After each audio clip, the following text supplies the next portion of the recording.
Hello guys, good morning. অনেক চেষ্টা করলাম বাট ঘুম আসেনি, তো ঘুমের প্ল্যানটা ড্রপ করেছি। তো আজকে হচ্ছে রাখি। একটু পরে আমার বাড়িতে সব লোকজন চলে আসবে। ফ্যামিলি মেম্বারদের মধ্যে কিছুজনকে রাখি পরানো বাকি আছে, তো তাদেরকে রাখি পরিয়ে ভাবছি একবারে খেয়ে দিয়ে ঘুমোবো। প্ল্যানটা দেখা যাক কতটা কী করতে পারি।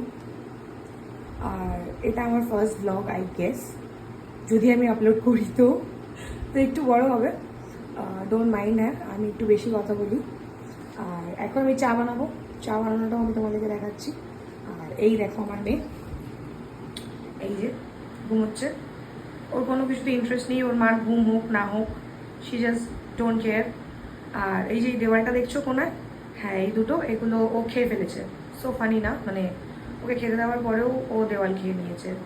আমার কিছু করার নেই, বাট ও এখন ঘুমোচ্ছে, তো ওকে ডিস্টার্ব না করে দেখা হচ্ছে একটু পর।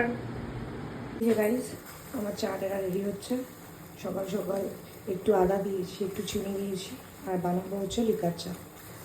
তাহলে চাটা খাই, চাটা আগে বানাই, তারপরে বাকি কথা বলছি। গাইজ, আমি এসে গেছি চা বানিয়ে। আজকে আমি একটা নতুন কাপে চা খাচ্ছি। এই কাপটা আমি রাতের বেলায় রাখির গিফট পেয়েছি, তো আমি ভাবলাম যে সকালটা নতুন কিছু দিয়ে শুরু করি। তো চাটা বানিয়ে নিয়েছি, দেখতেই পাচ্ছ। এবার এটা খাবো, খেয়ে জানি না কী করবো। মেবি আমার মেয়েকে খেতে দেবো, কী করবো। আমি উঠে গেছি, ও এখন সব ওকে করতে হবে। তারপরে দেখা যাক কী করি। ওকে, বাই, চিয়ার্স।